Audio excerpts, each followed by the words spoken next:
Na opačnej strane určite stojí za zmienku prvý útok v podaní Trít, Vojtech a Záborský, ktorý podobne ako aj hostia začína ako ten najkvalitnejší a najúdernejší tento zápas.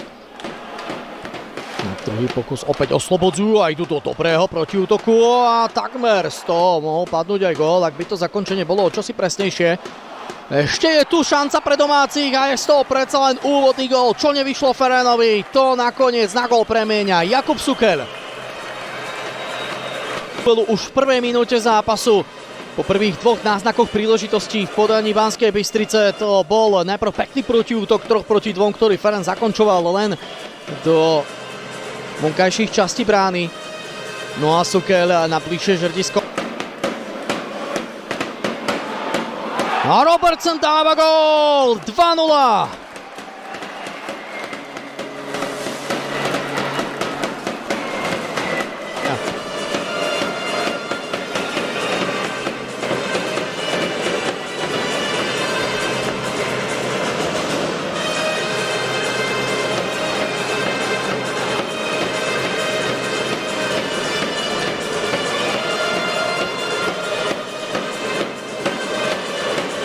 Šanca pre Jendroľa doviesť útok až do zakončenia.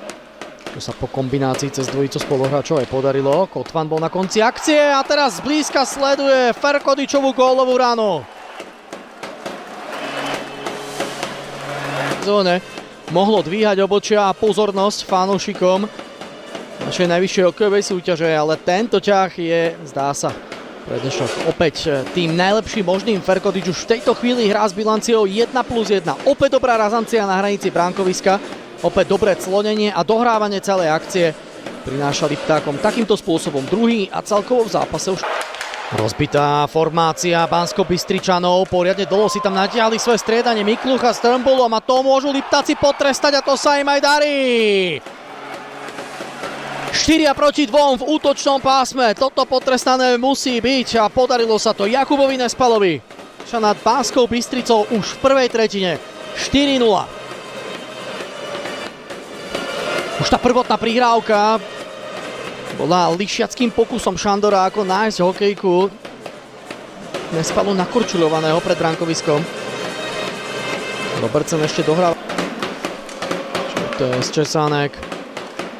Nahodenie od Modrej a predsa len prichádza oneskorené vykúpenie v podobe kontaktného gólu. 1-4 z pohľadu Banskej Bystrice.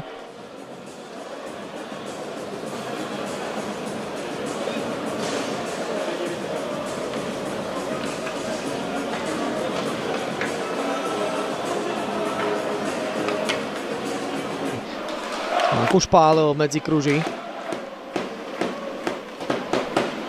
Ešte tu jedna krásna kombinácia, gól, všetky nádeje Baranov pochováva Frederik Vekiač.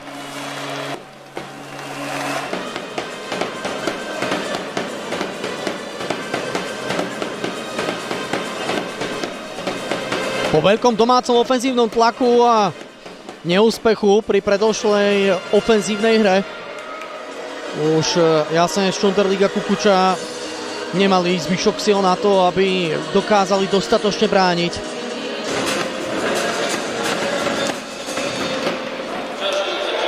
Vyhrané boli a šanca na zakončenie. Robertson si to pripravoval dlho a vyplatilo sa.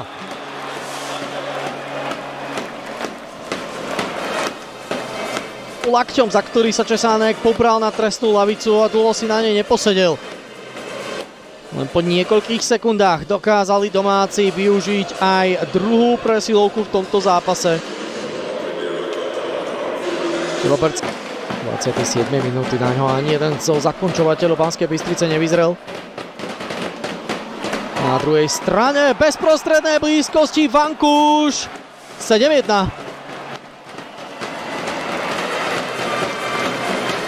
V tejto sezóne akciu si sám rozbehol vo vlastnom obrannom pásme a bezprostrednej blízkosti zakončil za Mareksa Mittensa.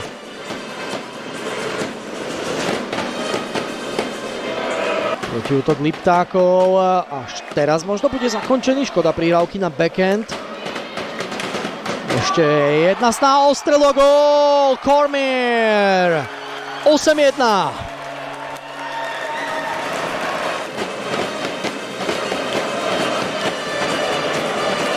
Smolný moment pre Banskú Bystricu v situácii, kedy Turnbull tečoval puk a to bola priamo naservírovaná asistencia Kormirovi. Je tu koniec. Liptovský Mikuláš, Banská Bystrica 8-1.